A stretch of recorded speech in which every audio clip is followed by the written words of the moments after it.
we should see when we are seeing some vaccines. So myself, Dr. Rahul Jain, and these lectures are happening under the guidance of Dr. Sharda Jain. And let's move ahead.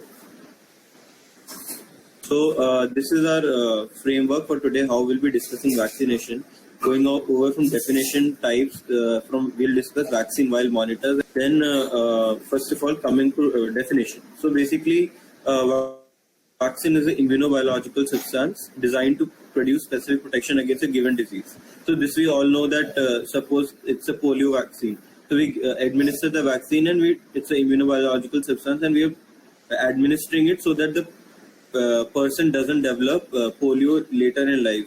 So it gives specific protection against only polio. So the vaccine only gives protection against that specific disease which it's designed for. And currently it is a hot topic because everyone is waiting for coronavirus vaccine in the world to end the pandemic. Then coming on to the types. So basically when we talk about vaccine, there are three types of vaccines, mainly three types of vaccine. There is live attenuated vaccine, there is killed vaccine, and there is subunit vaccines. So live attenuated vaccine, as the name says, that only describes. So what we do, we take the virus or the bacteria and we keep doing repeated cultures of that bacteria or virus. And doing those repeated cultures in the laboratory causes loss in virulence but retention of immunogenicity. So next time when that virus or bacteria, the live attenuated vaccine, the weakened virus, when injected into the body will produce immune reaction towards it, but the the virus won't have virulence, so it won't cause the disease. So these viruses these are the live attenuated vaccine for us, and we'll discuss more about them. Then the killed whole organism, basically we take the virus or bacteria, and after the growing in cultures, we kill it either using heat or chemicals like formalin. So those are the killed vaccines. So the most important point here and between the difference between the live vaccine and dead vaccines or the killed whole organism vaccine. The live vaccines, the organisms multiply inside the blood. The vaccine virus also multiplies in the blood, but the killed whole organism won't multiply in the blood. So usually the live vaccines, you need to only administer once the vaccine and it will produce an immune response. But the killed vaccine you have to administer multiple times. So this is the one difference between the live vaccine and killed vaccine. Then coming on to subunit vaccines, so we have toxoid vaccines, protein vaccines, polysaccharide vaccine, and conjugated vaccines. Basically, toxoid vaccines are, as the name suggests, the bacteria which produce toxins, the exotoxins. We isolate them, those isotoxins, and we detoxicate them. So my diphtheria, tetanus, and pertussis are the important examples in case of toxoid vaccines. And then I have protein vaccines, polysaccharide, and conjugated vaccines. So out of these three, the most interesting is polysaccharide vaccine. So what normally happens is there are few bacteria which have a capsule around them. So this capsule is mainly made up of polysaccharide. So this capsule confers virulence to these bacteria. So basically this capsule or this polysaccharide covers the bacteria so that our human body cannot act against this bacteria. So now what we did, we isolated this polysaccharide and this is present in that bacterial capsule, and we made person immune to that polysaccharide when we gave the vaccine. So next time the person gets the exposure of that bacteria, the polysaccharide of that bacteria gets neutralized by the antibodies present in the blood, and then the inside bacteria gets exposed, which can be attacked by the bacteria or by the body. So that's polysaccharide vaccine for you. And then coming to recombinant protein vaccines, we will come to each again So recombinant protein vaccines are basically producing the protein or the antigen of the bacteria or virus using the recombinant DNA technology. So a common example is my HPV virus vaccine, which is very commonly used in OBG practice, Gardasil and Cervarix. And then we have conjugated vaccines. So some polysaccharides, when isolated, lose the ability of retaining the antigenicity, and that's why they are chemically linked with a protein or conjugated with a protein or something to elicit the direct T cell reaction. So we'll discuss them again. This HPV is a polysaccharide. Polysaccharide? Okay, ma'am. Gardasil and all is polysaccharide. Okay. Then coming on to the live attenuated vaccines. So as I already discussed, basically it is live, the bacteria or the virus which is used in this vaccine is a live virus or live bacteria, and it is weakened. So how it is weakened? We do the serial culturing over the years. So if I take the example of Bacillus calmette-guerin or tuberculosis vaccine, which is administered at birth usually in India, a part of guidelines, is basically serial culturing for 13 years straight. And after it is cultured 13 years straight, that bacteria is used for this vaccination. And as it is a live virus, obviously it is not given in immunodeficient individual and pregnancy, because and this type of vaccines only can multiply inside the blood. So since they can multiply in the blood, not many multiple doses are required. One dose usually is enough. So and they are very efficient vaccines, but then at the same time they are not very safe, because they can also cause disease if the patient's immune system is not good. Yes, ma'am.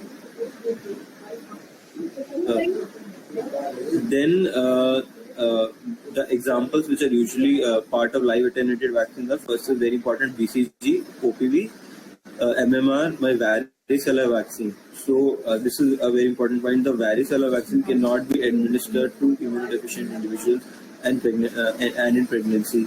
Then rotavirus vaccine and yellow fever vaccine.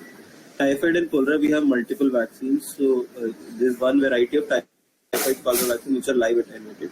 Then yes, this point is very important, that if in a child 2 live vaccines have to be required to be given at the same time, then we can give them simultaneously. Or if the child has received 1 live vaccine, then already in last 2 days or last 1 day, then we have to wait for 3 weeks to give next live vaccine. So many times it happens that sisters will be asking in the wards that, sir, can I give 2 live vaccines simultaneously? Then yes, we can give them simultaneously, but if one has already been given, then we have to wait for the next interval of 3 weeks to give the second one. Yes. So either give them together or wait for 3 weeks. Then coming on to killed or inactivated vaccines. So killed or inactivated vaccines, basically again killed and inactivated vaccine, the killed and inactivated vaccines are the vaccines where the bacteria or the virus is killed and using the heat or the chemical commonly is formalin. So either we have polio. Polio vaccine is also coming in killed vaccine. Polio vaccine is also coming in live attenuated vaccine. So we have oral polio vaccine, which we call Sabin, and we have Salk. This is a killed vaccine, and it comes in the name of IPV. Then we have influenza vaccine, which is, so influenza vaccine is a killed vaccine, so it can be given elderly individuals without an issue. Then rabies vaccine again, so rabies vaccine is again a killed vaccine, so can be given in immunodeficient individuals. Then we have hepatitis A virus vaccine and typhoid and cholera vaccine also available under the killed vaccine. They are safer, but they are not very efficacious as compared to my live attenuated vaccine. Obviously, they do not have so much immunogenicity compared to live vaccine. That's why they are less efficacious, but at the same time they are safer because they are not live, so they cannot multiply. And at the same time, since they cannot multiply, we are required to be given multiple doses. for adequate primary response along with booster doses. But in case of live attenuated vaccine, usually the dose is one vaccine. So as we commonly know that the BCG is only given administered at birth and that also once and not required multiple times. Then and it is not a hard and fast rule that live attenuated vaccine only one vaccine is given. Basically, giving one vaccine provides adequate immunity, and when we repeat the dose, we are just making sure that the immunity is 100% against that virus. But usually one vaccine also provides good immunity. But in case of field vaccine, the primary series only requires multiple doses, and they are safer. So the more important point here to understand is when we are why we should know that some vaccines are live and why we should know some vaccines are killed. The reason behind it is that any person with immunodeficiency, we should not administer live vaccines. So immunodeficient individuals can be, the list is exhaustive. It can be any patient. It can be even simple state of pregnancy which is altered physiological state, or it can be any patient who is going for having bone cancers or having bone marrow cancers or leukemia, lymphomas, or organ transplant patients, and even congenital immunodeficiency disorders and all those things. If we speak about the case of children. Then coming over to toxoid vaccines, so very commonly are DTP. These vaccines are toxoid vaccines, so it's the toxin which is being extracted out and detoxified, and diphtheria, tetanus, and acellular pertussis are the examples. And what is important is that when we inject those, how the diseases like diphtheria, tetanus, and pertussis acts. Basically, these diseases act through toxoids. So they do not basically invade the body. Instead, at the local site, wherever they infect the wound or anywhere. So suppose if we talk about diphtheria is a disease of throat. So the bacteria grows in the throat, produces toxoid, which gets absorbed into the system. So it is the toxin in the case of diphtheria which causes the whole pathology. So our target here when we give the vaccine is to neutralize the toxin. So antibodies produce action toxin, neutralize it, and they are highly safe vaccines again. So coming on to polysaccharide vaccines, so we have pneumococcus and meningococcus and Haemophilus influenza B. So what is interesting here is that pneumococcus, that is Streptococcus pneumoniae, meningococcus, that is Neisseria meningitis, and Haemophilus influenza B. These all three bacteria are the bacteria which have capsule around them. So when I speak about polysaccharide vaccine, I'm talking about the bacteria which have capsule around them. So this capsule is so I'm making the vaccine against this capsule. So they are protected inside the body and they are so pathogenic because of this property of developing the capsule. So once I can clear this capsule, the body can fight against these bacteria and can clear the infection. So I'm trying to give a vaccine which is acting against these capsules. So now one more interesting fact is these capsulated organisms basically normally people won't get these type of bacteria if they have a good splenic function. But after splenectomy, they are highly prone for all the capsulated bacteria, specifically capsulated bacteria. So before splenectomy, I administer all the three vaccines. So okay. So 2 weeks before, if someone is undergoing elective splenectomy, then I will give pneumococcus, meningococcus, and Haemophilus influenza B, and then I will wait for 2 weeks to obtain the reaction, and then I will go for splenectomy. Obviously, in cases of emergency splenectomy, this can't be done, and there the conditions can't be predicted, and then it will be administered later. But then the regimen says administer the three vaccines 2 weeks before the surgery, and then go with the surgery, because spleen basically protects us from the capsulated organisms. and after splenectomy, nothing will protect us from capsulated organism, and patient is specifically prone for these three bacteria. So in splenectomy patients, they obviously look for all the three if they suffer from any infection later. So coming on to recombinant vaccines, so when I speak about recombinant DNA technology, it can be applied to multiple aspects. So a recombinant vaccine can be a protein vaccine, it can be a polysaccharide vaccine, it can be any part of the virus or bacteria. But there I'm using the recombinant DNA technology, so the word recombinant is coming. So when I'm talking, so what happens that suppose it's a virus, hepatitis B virus or human papilloma virus, and the commonly used HPV vaccine. So these their HPV is producing certain proteins. Suppose I'm talking about E6 and E7 proteins in case of HPV, or I'm talking about hepatitis B virus, which has spoken in the hepatitis B virus video that there is a core antigen, there is a HBsAg, and there is HEAG. So when I'm talking about HBsAg in case of hepatitis B virus, so I will isolate that hepatitis B, HBsAg, and then I will take the genes for the proteins which are producing HBsAg, and I will take those genes and incorporate in yeast and E. coli using the recombinant DNA technology, and then I will get the pure product. So when I use the recombinant DNA technology to produce the pure protein, which belongs to some other organism. So I'm either using E. coli or yeast commonly, and I'm using that protein, and then I will take that protein and inject in human body, and human body will produce response against it. So I'm retaining the immunogenicity, but I'm losing the virulence. Same concept everywhere, retaining the immunogenicity and losing the virulence of the organism. So hepatitis B and human papillomavirus vaccine are the recombinant vaccines. Then yes, so this much only about the types.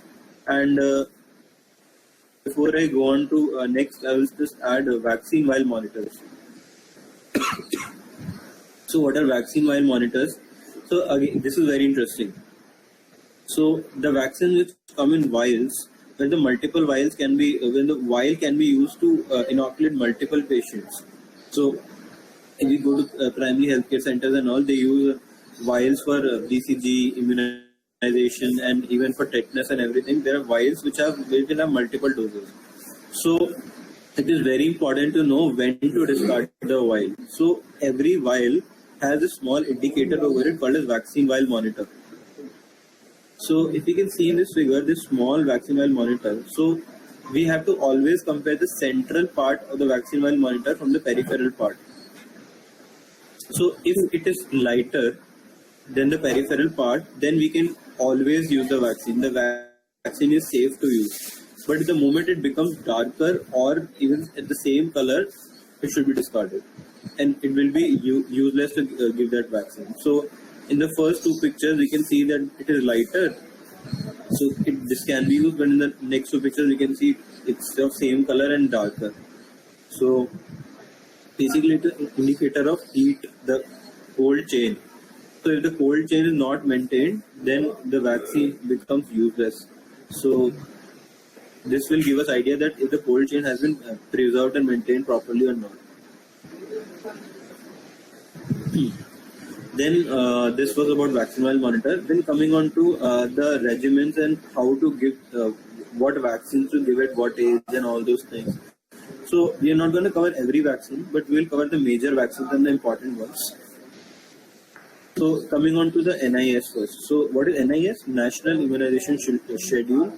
So in India, we have this national immunization schedule we follow for children, and these are the mandatory vaccines, are compulsory vaccines, and also provided by the government for kids till 16 years of age. And this is the regimen we have to follow for children, and these are the compulsory vaccines, and we have some additional vaccines also which we can advise, but these are the vaccines which are compulsory. So coming on to remembering this, so it is quite simple. So what we need to remember is at birth we administer BCG, OPV, and hepatitis B. So this we have also discussed in our hepatitis B presentation. So again, everything this comes to same point. So hepatitis B is given within first 12 hours of the birth, and if the child has been born to a hepatitis B positive mother, then along with this vaccine, immunoglobulin is also given 0.5 ml. Correct. At the same time. So, but if a normal mother need not administer immunoglobulin, only vaccine is given. So, first 24 hours of the life, or before the child leaves the hospital, the 3 vaccines which should be administered are BCG, OPV, and hepatitis B. Then 6, 10, 14. We have to remember 6, 10, 14. We have to remember this in the same order. That at this age, that 6 weeks, 10 weeks, and 14 weeks, there are 3 vaccines which have to be administered, and those vaccines are OPV at all 3 days, all the 3 times, OPV1, OPV2, OPV3, and we have to give rotavirus. Rotavirus is not given in all the states as a part of government program, but we can always give it, we can buy it and give. So rotavirus, OPV, and pentavalent vaccine. So when I talk about pentavalent vaccine, it includes 5 vaccines inside it. So we have inside it, we have DTP, that is diphtheria, tetanus, pertussis. We have hepatitis B, and we have Haemophilus influenza B along with it. So basically, if I see at birth, I'm giving OPV0 and hepatitis B. At 6, 10, 14, I'm repeating hepatitis B also in the part of pentavalent, and I'm repeating obviously OPV also. So basically OPV hepatitis goes on till 14 weeks simultaneously. Then pentavalent also includes DTP and Haemophilus influenza B. So I'm for every child now I'm vaccinating for Haemophilus influenza B. So and so rotavirus is given at what? It is 6 weeks only. 6, 10, 14 weeks, ma'am, and it is not a part of compulsory government program, only in Andhra Pradesh, Odisha, Haryana, and Himachal. But yes, but it is but it can be given, but we can buy it and give. So, and then at 14 weeks, there is new addition called as IPV. This has been a recent addition, and earlier it was not like this. So IPV is basically inactivated polio vaccine, and I'll just go back to revise it here that we had studied live and killed. So OPV is a live vaccine, and IPV is a polio vaccine itself, but it is a killed vaccine. So when I'm seeing polio, I want to give both. I want to give live vaccine also, and I want to give inactivated vaccine also. So I want to provide dual protection to the child. So OPV, the strategies, the polio is the strategy is being very good. The government strategy is being very good, and they're trying to incorporate both in the schedule. Then in the end, coming to 9 months and almost 2 years, so after 14 weeks, child is directly given a vaccination at the age of 9 months and 24 months. And 9 months, it is mainly just the measles. And at 24 months, it is DPT booster, OPV booster, and again measles. And vitamin A. Third one? Ma'am, there is DPT booster, OPV booster, and measles is given repeated at 16 to 24 months. So. I think it's very simple, and then at again 5 years of age DPT booster, and 10 and 16 years TT.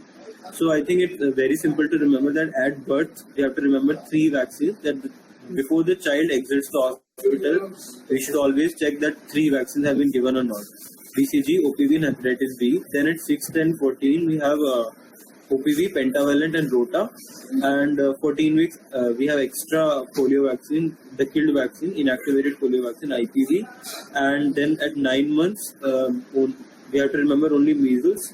Vitamin A also should be given every 6 months actually, till 5 years of age after 9 months. So we have vitamin A capsules available, and we have to give them. And then 6 to 24 months, it's DPT booster, OPV booster, measles, and DPT booster is repeated at 5 years of age, and finally TT at 10 and 16 years. And it is very important to complete this vaccinations to get the proper immunity against these bacteria and viruses. This vitamin K, why it is given? Vitamin A, ma'am. Vitamin A is why it is given? Ma'am, it is given in the case of children to avoid keratomalacia and All right. blindness. So it was noticed that vitamin A deficiency was associated with immunodeficiency and malnourishment, and also it was noted that these malnourished, because it's a fat soluble vitamin, so we administer it till the 5 years of age so that a child do not develop preventable blindness. So this keratomalacia, one cause of preventable blindness, and we do not want to cause corneal opacity from just a trivial cause such as vitamin A deficiency. But it is still rampant in our society, the malnourished children, and also that's why it is being incorporated part of NIS. Then coming on to other vaccines which are advised for the children. So we have pneumococcal vaccines, we have rubella vaccine, we have human papillomavirus vaccine. We'll discuss about few of them again in further slides. We have typhoid vaccine, we have cholera vaccine, meningococcal, hepatitis A, varicella, mumps, and we have annual influenza. So, but I think this after completing NIS, you should go for adolescent and adult vaccination before you come back here. Yes, ma'am. So. What I want everyone to understand from this slide is that other than NIS slide, when I talk about NIS regimen, we should always be aware that what are the other vaccines available in the market for the disease which we can offer to the patient.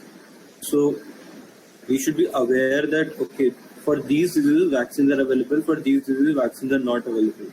So understanding from this slide that vaccines are available, first of all, we have already discussed vaccines are available for meningococcal and pneumococcal. This we had discussed in the part of splenectomy, that before splenectomy we give meningococcal, pneumococcal and HIV vaccine. Then we have available, obviously, MMR vaccine is available in the form of measles, mumps and rubella. Then varicella, so varicella vaccine is also available. We have hepatitis A vaccine available, and we have vaccines available for human papillomavirus. We have vaccines available for typhoid and cholera and annual influenza vaccine. So these vaccines are advised. There are even more vaccines available for adults, but for children, we keep the spectrum over to these vaccines only. So we follow NIS and we offer the parents that these vaccines also can be administered and they can choose. And few certain diseases which are advised by the doctors are so we have two regimens. We have Indian Association of Pediatrics regimen and we have National Immunization Schedule regimen. So Indian Association of Pediatrics regimen includes much more vaccines as compared to NIS when we're talking about comparing to NIS. Then coming on to, we will discuss few more vaccines in detail. So coming to first human papillomavirus vaccine. I think ma'am can shed more light over this vaccine. See, you very rightly said this particular vaccine is very, very important. And as we all know that cervical cancer can be 100% preventable. So the vaccine is the base of the prevention. And each and everybody must know that from 9 to 46 years, it is must for everybody. Previously, it was said that, only adolescent can benefit, but now we find that a sexually active woman also 99.9% and 99.96% they can be benefited. So I think we must all go. He's already said it is a recombinant vaccine, and recombinant vaccine it is a live attenuated vaccine. So it is to be given once. Now till now there has been a follow of 14 years, and now not a zero breakthrough has been there. So I think this is absolutely wonderful vaccine. And, yes, over to now. Yes, ma'am. There are two types of vaccines available in HPV. We have a bivalent and quadrivalent. So basically, there are few. Now even nanovalent is available. Yes, even Gardasil is giving nanovalent. Has brought up nanovalent. So what has been seen that these 6, 11, 16, 18 are the major etiological viruses which are responsible for the genital warts and cervical cancer formation. It's a 6 and 11 are particularly for genital warts, and these 6 and 11 are not included in a bivalent vaccine, which is Cervarix. So in case if you're giving to a young person, you definitely want, they can have one partner, they can have multiple partners. So why have those kind of a problems? Because it gives rise to a lot of psychological problems. So I think, the younger people, you must give quadrivalent vaccine, so it will take care of the genital warts as well as far as cancer cervix is concerned. As for the cancer cervix is concerned, both bivalent, quadrivalent, and nanovalent are good. Yes. Same.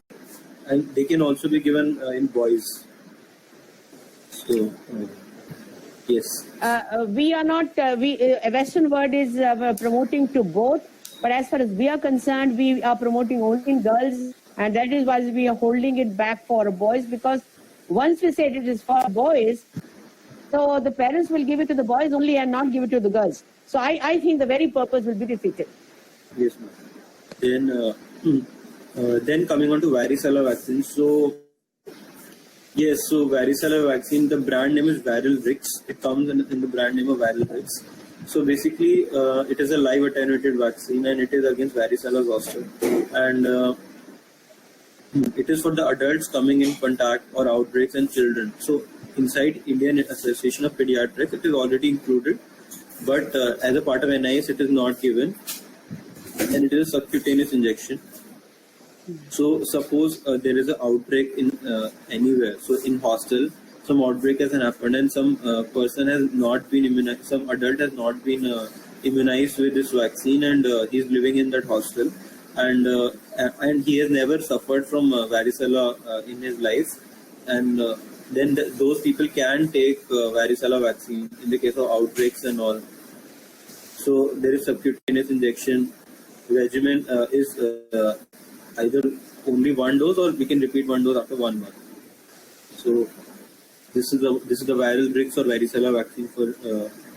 And then coming on to pneumococcal vaccine. So we have a pneumococcal vaccine which comes under the brand of Pneumovax 23, and this Pneumovax 23, it has basically 23 strains of Streptococcus pneumonia and the bacterial capsule, and it is again, I will repeat, it is given before splenectomy, and it is usually given for adults more than 50 years of age or children more than 2 years of age, and it is a polysaccharide vaccine. Again, because we are making a vaccine taking the polysaccharide of the bacteria into the picture, that's why it is a polysaccharide vaccine.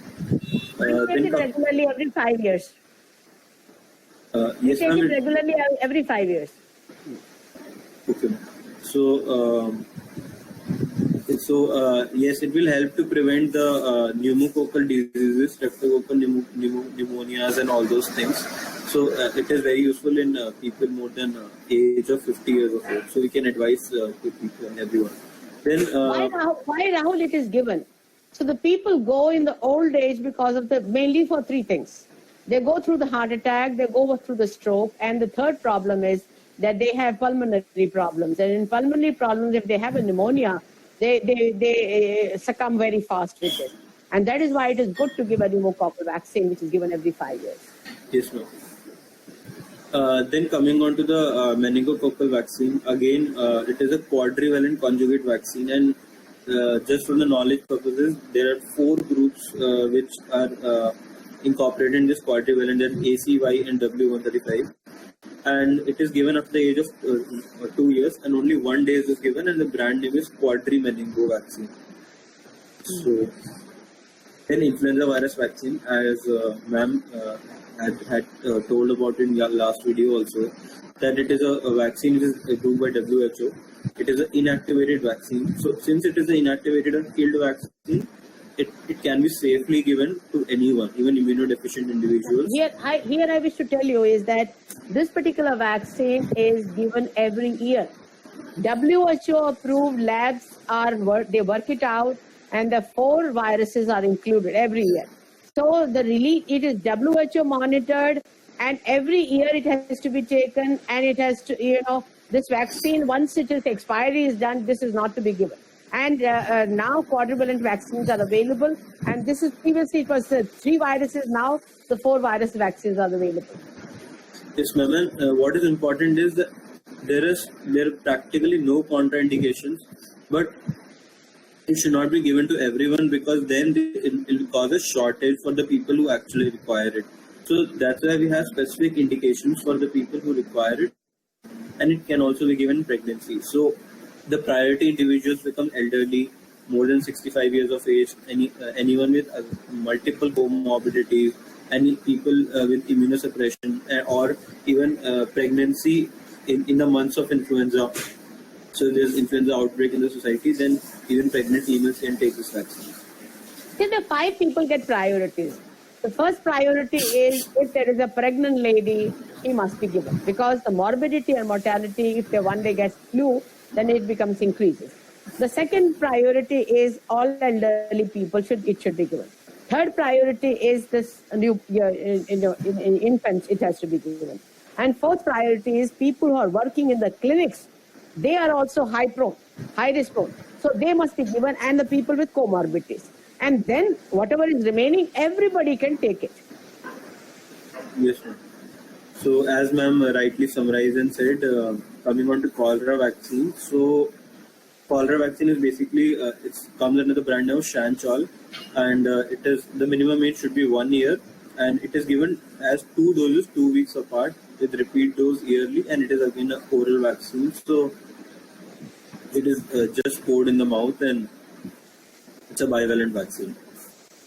Then coming on to the typhoid vaccine. So typhoid vaccine basically are available as 2 types of vaccines. We have VI polysaccharide antigen vaccine, and we have something called as TY21A vaccine also. So we'll discuss the one which is commonly used. So we use VI polysaccharide antigen vaccine, and it is a IM injection, and it is repeated every 3 yearly, and only 1 dose is more than enough, and minimum age to be given is 2 years. The brand name is Type R vaccine. Then coming on to the vaccination pregnancy, we'll do this last topic and we'll summarize the vaccination. So when we talk about vaccination pregnancy, so first of all, there is routine immunization, and there is immunization which are contraindicated, and immunization which can be given if required. So routine immunization, it is the tetanus toxoid which is given in the pregnancy, and ideally we say it should be given at 16 weeks, the first vaccine, and the second TT vaccine should be given at 20 weeks, but there is no rule as such, and 2 doses of tetanus toxoid are given, and it is given so that the maternal body develops antibodies against tetanus toxoid, and those antibodies can travel and even provide the immunity to neonate. Then again, I should just tell you that TT is totally replaced in 100 countries. It is given as TD. Along with tetanus, diphtheria antibodies go down by the time you become an adult and become pregnant. So they put a diphtheria booster dose also. So it is first dose is TD, and the second dose is Tdap. Tdap previously it was given in a postpartum period, but now they find because many newborns die because of the whooping cough. So first 2 months of their life, if they have this whooping cough, they die normally. So now they have said that it should be given in the 3rd trimester. So it is this Tdap, instead of given at 20 weeks, you give in the 3rd week. So anytime 26 onwards, this particular Tdap can be given. So the antibodies which are produced in the mother can take care of the child as far as the pertussis is concerned in the first 2 months, because the child will not be able to form their own antibodies in the first 2 months. Thereafter, they produce antibodies. So this is why the Tdap is now universally available, and it is to be recommended in the last trimester of pregnancy. So yes, I've mentioned here also, nowadays Tdap is being used instead of TT. So Tdap is tetanus, diphtheria, and acellular pertussis. And the one more thing they mentioned, that if a lady has taken full dose of TT in the last pregnancy, which was less than 5 years, then in this pregnancy only 1 dose is enough. Then other things are the vaccines which can be given in the pregnancy. So what is important here is that again the concept of live vaccines and killed vaccines will come in the picture. So vaccines which are killed can be safely given in the pregnancy, and vaccines which are live should not be given in the pregnancy, because they can obviously affect the neonate and can affect the fetus. So the killed vaccines are hepatitis B, influenza, and rabies, and meningococcal vaccine. These vaccines can be given in the pregnancy, but the live vaccines which are not commonly given, it should not be given in the pregnancy. So varicella, MMR, and BCG. But just to be remembered that there is one exception to this rule, that yellow fever vaccine is a live vaccine and can be given in the pregnancy if a lady is traveling to an endemic country. So, will you summarize the vaccination in pregnancy?